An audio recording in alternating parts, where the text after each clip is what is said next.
도중에 전화가 오면서 끊겼습니다. 그래서 다시 이어가도록 하겠습니다. 자, 오늘 그래서 그 종교에 대한 비판적인 시각을 얘기하는 내용이죠. 그래서 참 그 종교의 현상에서 이렇게 요즘처럼 이렇게 교회들이 어떤 분별 없는 행동을 해서 이것이 이 사회에 여러 가지 큰 그런 파장을 또 일으키고 있습니다. 이건 그 기독교 교리의 어떤 엄격성이라든지 이런 것들을 이용해서 그런 분파들이 많이 생겨나왔죠. 그렇게 해서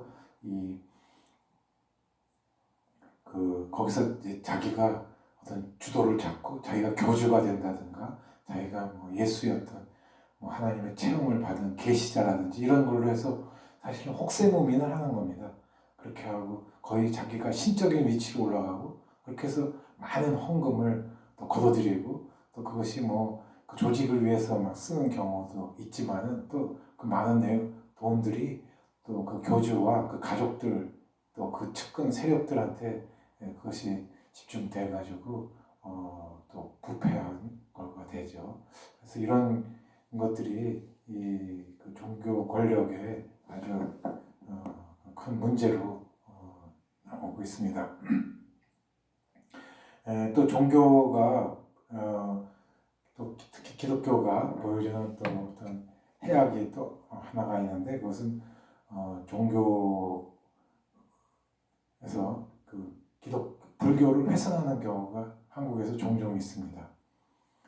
뭐 이슬람과 기독교 사이에 막 폭탄 테러 같은 것들은 없었지만 기독교인들이 불교 법당에 가서 기름통을 붓고 불을 지른다든가 불상을 훼손한다든지 이런 일들이 종종 있었습니다. 이것은 정말 너무나 몰상식한 얘기죠. 그리고 엄격한 그런 종교의 폭력인 겁니다.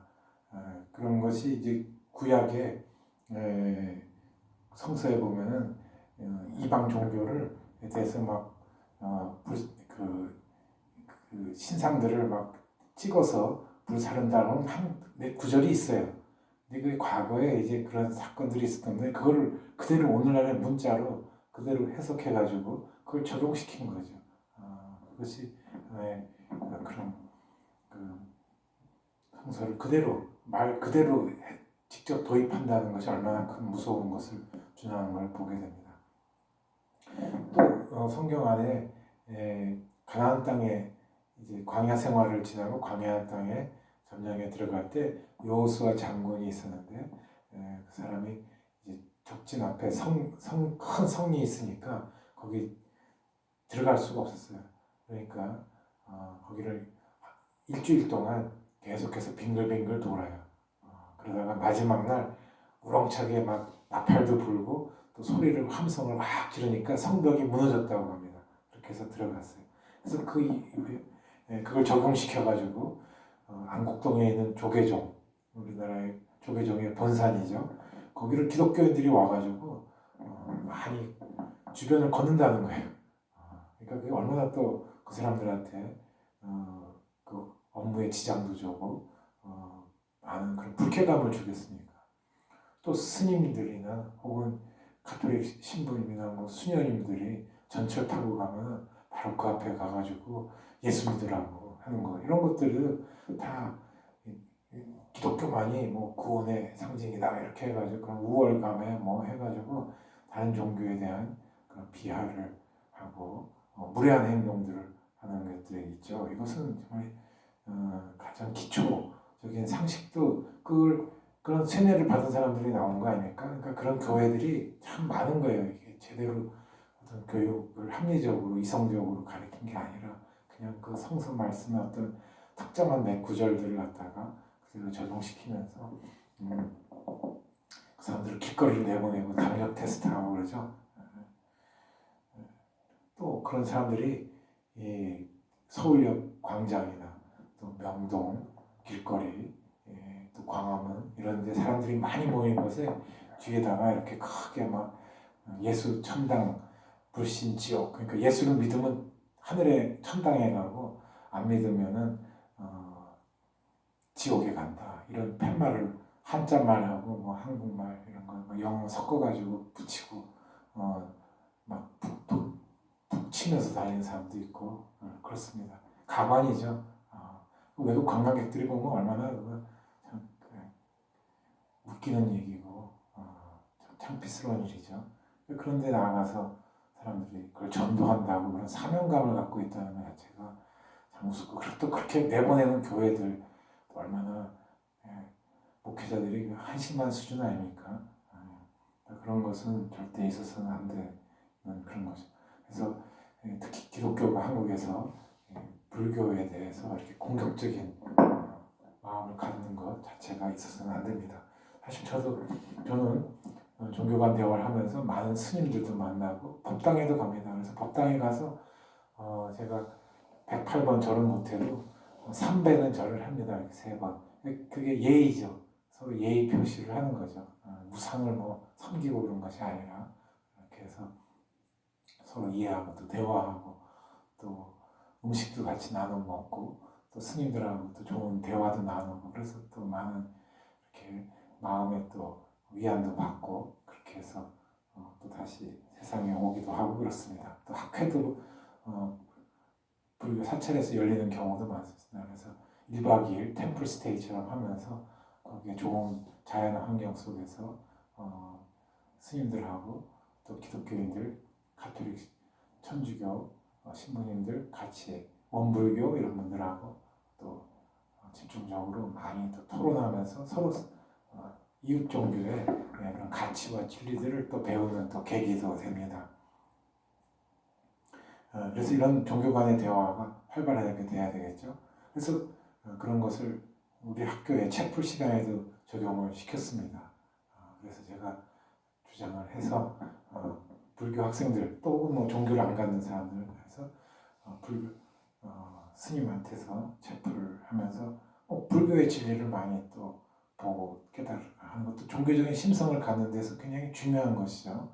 그래서 그런 여지를 열어놨습니다. 그래서 제가 다른 대학교 그 채플 교목실에 계신 분들 만나서 이런 얘기하면 깜짝 놀랍니다.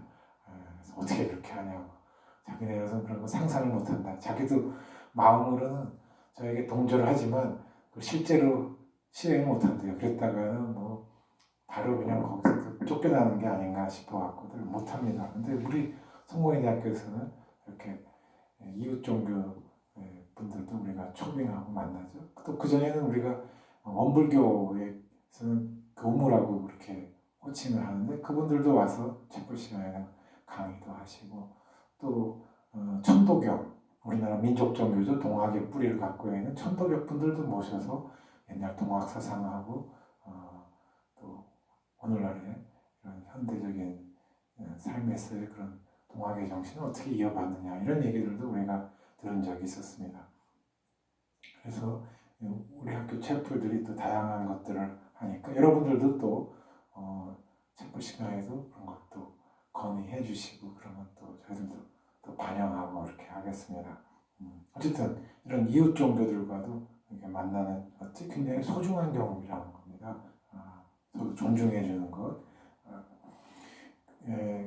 그리고 기독교하고 유대교하고 이슬람이 아까 같은 뿌리라고 그랬죠. 그런데 서로 이렇게 전쟁을 치르고 어마어마한 역사적으로도 큰 서로 폭력을 저질러 왔고, 오늘날에도 아직도 계속 ING입니다. 진행 중이라고 하는 거죠. 이것이 빨리 없어지고 또 서로 평화를 나누는 그런 시간, 그런 시대가 오기를 또 기대합니다. 그래서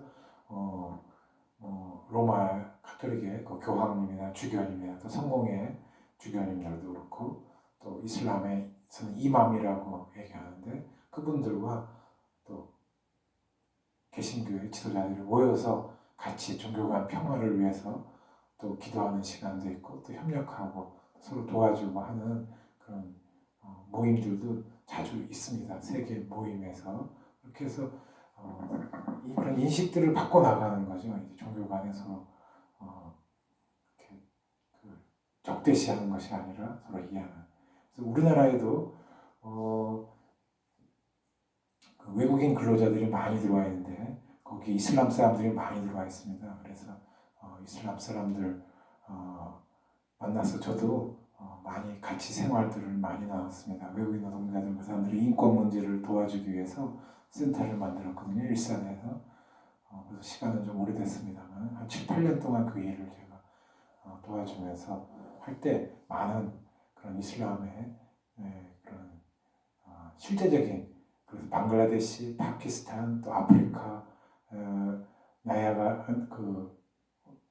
나이지리아, 뭐 그런 나라들에서 온 많은 이슬람 사람들도 만났고요. 그래서 그 사람들 집에 가서 밥도 많이 먹고 잠도 자고 또 밤새 토론도 하고, 그런 또 인권 문제, 병원 이렇게 그 문제가 생기면은 그 병원에도 소개시켜주고 직접 데려가서 같이 치료도 받게 해주고 그런 일들을 오랫동안 했습니다. 그래서 아주 격이 없이 이슬람 친구들하고 만나서 대화하고 그렇습니다. 그래서 여러분들도 길거리에서나 혹은 대중교통 이런 데서 또 식당이라든 이런 데서 이슬람 사람들 혹은 또 인종, 우리 피부 색깔이 좀 그런 다른 사람들을 만나더라도 이렇게 뭐 피하거나 혹은 뭐 이렇게 하지 않고 서슴없이 또 자연스럽게 대화도 나누고 그런 이렇게 했으면 좋겠습니다. 그 사람들 여기 와서 참 어려운 곳에서 일하지 않습니까? 그 공장에서 많은 힘든 노동들을 감당하고 있는데 그분들에게도 한국의 좋은 그런 시민 사회 의식 이런 것들을 제시해 주는 것이 대단히 중요하다고 봅니다. 그래서 우리는 그래서 이슬람 사람들을 제가 전도하려고 했던 사람이 단 한 명도 없었습니다. 제가 정말 수천 명을 만났는데 그 사람들하고 그냥 격이 없이 대화하고 또 병원 문제라든가 또 월급 못 받은 경우 그걸 받아내기 위해서 오히려 한국에 사장님들하고 가서 맞서서 막 그 월급을 받아내는 그런 일들을 하고 그랬지. 그래서 참 많은 나라 사람들의 그런 마음들을 이해하게 되고 그랬습니다. 그 다음에 또 우리 사회에서 또 부정적이고 눈치 풀게 하는 것이 대형교회죠. 대형교회에서 세습 문제입니다. 그래서 막 건물도 뭐 1,000억 이렇게 이상 돈 들여가지고 뭐 굉장히 큰 교회들을 막 짓고, 그래서 뭐 혹자는 그런 많은 돈을 어려운 사람들을 위해서 써라 이렇게 얘기하는 사람도 있고, 아니다 우리가 또 일단은 큰 교회를 져야지만 또 된다 뭐 그것 때문입니다. 그래서 결국 나니까 큰 대형 교회들이 많이 생겨났고 거기서 또 이 개신교 같은 경우에는 내가 교회를 설립하면 내가 은퇴할 때까지 내가 주인이에요. 그러니까 그런 그 오너십이 있죠. 그렇게 하고서 그 교회를 내 자식한테 물려준 거예요. 또 목사를 만들어가지고 이렇게 되는 게 그런 그 안에 물론 뭐 목회적인 자질이 있을 수도 있겠지만 그 안에 부와 권력을 또 자식한테 계속 넘겨주는 거죠. 그게 뭐 세상에 그런 그 것과 뭐가 다르겠습니까? 교회는 뭔가 사회에 이렇게 모범이 되어야 되는데 그냥 해요. 그래서 요즘에는 또 변칙 승계가 일어나요. 그래서 그 목회자가 은퇴하고 자식이 바로 들어오는 게 아니라 자식이 다른 데에서 목회를 하고 또 여기 자기 교회에도 또 다른 사람이 서로 스위치해요. 그 사람도 또 다른 교회, 큰 교회의 그 목회자 자녀예요. 그러니까 큰 교회끼리 서로 맞교환을 해요. 그래가지고는 한 3년, 뭐 길게 5년도 안 가요. 한 3년 정도 목회하고는 또 슬그머니 또 다시 그 아버지가 목회하는 곳에 또 들어와가지고 나는 세습이 아니다 이렇게 하고선 또 들어옵니다. 이게 변칙이죠. 또 아니면은 그런 큰 교회가 자식한테 또 떠넘겨줘요. 그래서 뭐 서울 근교에 어디다가 또 크게 부지를 마련하고 큰 교회 뭐 그것도 수백억 들여가지고 건물을 또 이 교회가 모교회가 그걸 또 지어줘요. 그리고서 거기 가서 목회하게 이런 거에 얼마나 부의 세습이라 그럴까 그런 것도 있고요. 그래서 이런 것이 이 사회에 눈살을 찌푸리게 하는 일들이죠. 물론 뭐 대형 교회라고 해서 다 부정할 건 없습니다. 그 안에서도 또 나름 열심히 또 이 사회를 위해서 또 좋은 일들을 많이 하는 것들도 있겠지만, 그러나 큰 그런 흐름을 봤을 때에는 그래도 이런 긍정적인 것보다는 또 부정적인 요인들이 많고, 또 굉장히 극단적인 보수가 되다 보니까 아직도 역시 그 이념에 사로잡혀가지고 70년 전에 그런 이념, 좌우익의 그런 이념에 아주 빠져서 거기서 나오지 못하고 계속해서 그런 걸 계속 끌어갑니다. 그러니까 정말 남북 간의 어떤 평화 통일이라든지 이런 문제가 계속 돼야 되는데도 불구하고 계속 이런 70년 전에 이념적인 사고를 지금도 교회가 계속해서 그걸 심어주고 있습니다. 그걸 이제 극복해 나가고 미래지향적으로 해서 자꾸 새로운 세대에 맞게 나가고, 지금 독일도 서독 동독 통일한 지가 한 30, 20년 넘었지 않습니까? 지금 메르켈 총리가 어디 출신인지 아세요? 동독 출신 사람입니다. 물론 서독에 있던 분이 글로 가가지고 부모님이 가가지고 거기서 자란 동독 출신인 사람이 지금 독일 전체를 총리로 활동을 하고 있어요. 그래서 세계 EU 국가들 안에서도 리더십이 굉장히 크죠. 메르켈 총리 대단합니다. 또 세계에서 미국과 어깨를 나란히 하면서 아주 강력한, 또 오히려 굉장히 더 수준이 높죠. 지금 트럼프 대통령은 이제 사업하던 사람이라 조금 그런 기질이 있는데 반해서 메르켈은 굉장히 수준이 높습니다. 이렇게 해서 통치해 나가지 않습니까? 그러니까 이런 성숙한 그런 걸로 교회가 자꾸 지향해 가야 되는데, 자꾸 과거에 그런 걸 이용해 가지고 교세 확산을 해볼까. 그리고 또 뭐 성소수자 문제에 대해서도 이런 보수적인 교회들이 얼마나 그냥 또 집요합니까? 그래갖고 그런 집회하면은요, 보수 교단들이 막 서로 연합해가지고 교회인들 동원해갖고 수백 명이 그냥 거기 다 집회를 다 둘러쌉니다. 그래갖고 막 화장실도 못 가게 할 정도로 막 막고 막 거기다 대고 젊은 사람들, 그런 성소수자 사람들한테 막 욕지거리들 하고 말이죠. 아주 그냥 정말 개판인 겁니다. 이런 부분들이 참 부끄러운 민낯이라 그럴까, 이런 것이 여전히 있죠. 그래서 그런 성서 구절 뭐 한두 구절 있었던 것들을 인용해 가지고는 뭐 절대 못 그런다고 하는데, 사실 생물학적이나 의학적으로 봤을 때 다양한 그런 사람의 어떤 인간 유형들이 있는 거죠. 그러니까 그런 부분들을 이제 오늘 시대에 새롭게 적용시켜야 되는데, 그것을 그냥 고대, 그것도 3,000년 전에 어떤 문자 하나 가지고 해가지고는 그걸 이렇게 이용하는 그런 목회자나 또 이런 분별 없는, 그렇게 해서 세뇌 교육을 해가지고 신자들을 동원하는 이런 것들은 정말 있어서는 안 될 부분입니다. 절대 그런 게 돼서는 안 되겠죠. 그래서 그 사람 성소수자들에 대한 인권도 존중해줘야 되고, 이런 걸 교회가 오히려 더 적극적으로 잘 이렇게 뒷받침해주는 그런 분위기가 돼야 되는데, 그렇지 못합니다. 이런 것도 다 부정적인 비판을 받아야 되는 그런 요소인 거죠. 그래서 이 참 한국의 지금 현대 한국 교회가 보여주는 그런 민낯이 있고 참 부끄럽습니다. 앞서 얘기했듯이 이 선교 초기 때부터 보여준 여러 가지 한국에서의 그런 긍정적인 역할과는 지금은 전혀 다르게 아주 지금은 이렇게 쇠퇴 나가는 것이 아주 더 급격하게 보입니다. 그래서 교회가 사실은 좀 정신 차려야 되죠. 똑바로 차리고 이 사회에 또 역사에 어떤 좋은 그런 역할을 할 것인가, 이런 것에 관심을 더 가져야 되는데, 그렇지 못하고 자기 기득권, 교회 기득권, 권력 이런 것들로 해서 또 이 사회에서 과거 거 아주 오래전 과거 것들을 막 끄집어내 가지고 그걸로 자기 세력을 확장시키려고 하는 그런 저질스러운 그런 이념 논쟁 이런 것에 더 우리가 정신 바짝 차리고 그런 것들을 분별할 수 있는 능력이 있어야 되겠습니다.